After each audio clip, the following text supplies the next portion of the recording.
Yo, what's good NFL fans? Welcome back to Touchdown Kingdom, the hub of all the latest NFL news and content. In this video, I'm going to give you guys my thoughts of week 2 in the NFL and go by each game and give you guys my recap. So if you guys are new to Touchdown Kingdom, please make sure you smash that subscribe button as I have a ton of NFL content coming your way all the way throughout the season. And if you enjoyed the video, do not forget to thumbs it up.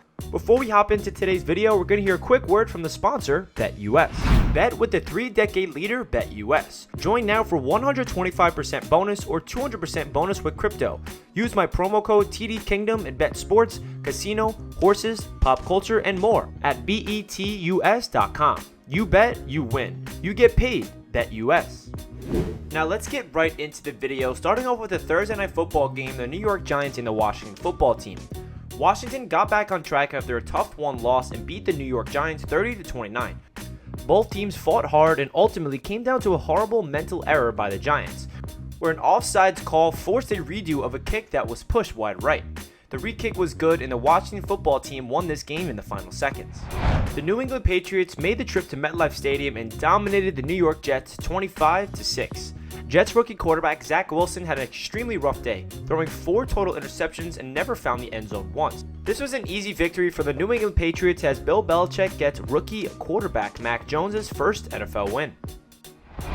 The Denver Broncos continued their great play to start the season with a solid victory over the Jaguars. Teddy Bridgewater has done a great job at quarterback for the Broncos at the start of this year, and wide receiver Courtland Sutton caught 9 passes for 152 receiving yards in Jerry Jeudy's absence. The Broncos are looking really good to start this year as their defense has been dominant so far. The Buffalo Bills got back on track after their Week 1 loss to the Steelers and shut out the Miami Dolphins 35-0. Everything went wrong for the Dolphins, especially when Tua Tagovailoa exited the game with an injury and he did not return.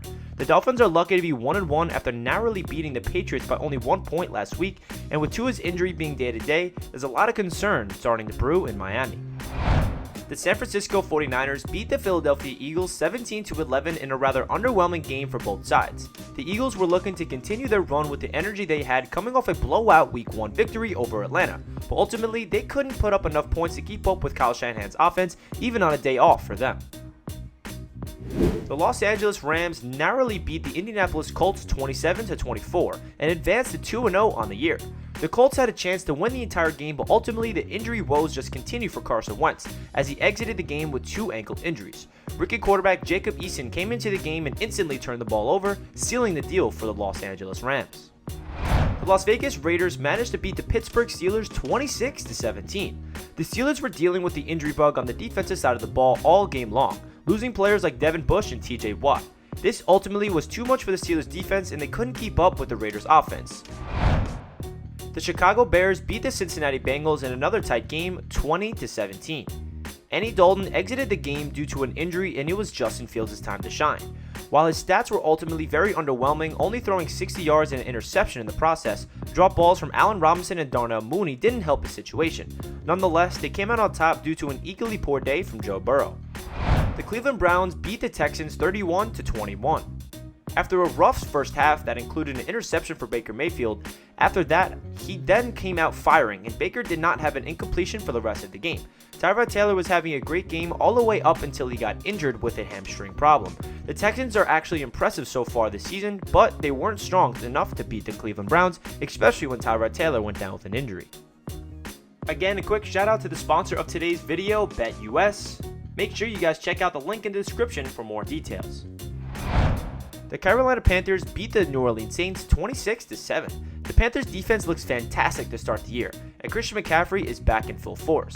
On top of that, quarterback Sam Darnold looks good to start the year, and the Panthers could be on their way to have a very nice season.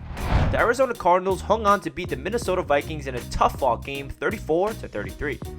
Kyler Murray threw for 400 yards and had 4 total touchdowns but also had 2 interceptions. The game ultimately came down to a missed field goal by the Vikings and the Cardinals advanced to 2-0 on the season. The Tampa Bay Buccaneers swiftly beat the Atlanta Falcons 48-25. Tom Brady is 9-0 in his career against the Falcons and he continued that tradition of winning yesterday, throwing for 276 yards and a whopping 5 touchdowns. At 44 years old, we're still starting to wonder whether or not Tom Brady is even a human being at this point. The Tennessee Titans beat out the Seattle Seahawks by 3 points in a tight game, 33-30. Derrick Henry had a monster day, totaling 182 yards on the ground and another 55 yards on 6 receptions. He found the end zone on 3 separate occasions and ultimately led the Titans to a big victory over a very impressive Seattle Seahawks team. The Dallas Cowboys beat the Chargers in another tight matchup, winning this one 20-17. Justin Herbert is off to a slow start compared to his electric rookie season that we all witnessed last year. The Cowboys running back duo of Ezekiel Elliott and Tony Pollard has been very impressive to start the season. The Cowboys pulled out the victory and both teams are now sitting at 1-1 heading into week 3. What a game this was on Sunday Night Football. The Ravens ended up pulling it out, an extremely tight game, 36-35. Lamar Jackson had his 5th career game with 200 plus passing yards and 100 plus rushing yards. Kansas City turned the ball over twice as the game drew closer to its end, and Lamar Jackson gets his first victory over the Kansas City Chiefs and Patrick Mahomes. The Packers beat the Lions on Monday Night Football 35-17. The Lions looked good in the first half, but Aaron Rodgers appeared to be back to last year's MVP form. Turnovers in the second half were ultimately too much for Jared Goff to overcome, and the Packers are right back on track after getting blown out by the Saints last week. That does it for this video of my Week 2 NFL recap. I hope you guys enjoyed this video, and if you did, please make sure you smash that like button, and don't forget to subscribe to the channel if you are indeed new. Hope you guys have a fantastic day, and I'll catch you guys in the next video. Peace.